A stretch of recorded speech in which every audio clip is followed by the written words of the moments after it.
জীবনটা খুব ছোট, আর এই ছোট্ট জীবনের প্রতিটি দিন আসলে আল্লাহর দান। সকালে সূর্যের আলো, বাতাসের পরশ, গাছের সবুজ, এই সব কিছুই আমাদের মনে করিয়ে দেয় আল্লাহ আমাদের কত ভালোবাসেন। আমরা দুনিয়ায় দৌড়ে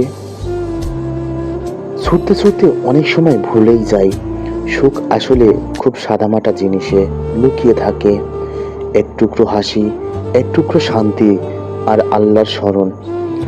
তাই একটু থেমে প্রকৃতির দিকে তাকাও, গভীর নিঃশ্বাস নাও, আর মনে করো আল্লাহ তোমার জন্যই এত সুন্দর সৃষ্টি করেছেন। যত দুশ্চিন্তা থাকুক, আল্লাহর উপর ভরসা রাখো, কারণ তিনিই বলেন, নিশ্চয়ই আমার স্মরণে হৃদয়ে শান্তি মিলে। সুবহানাল্লাহ।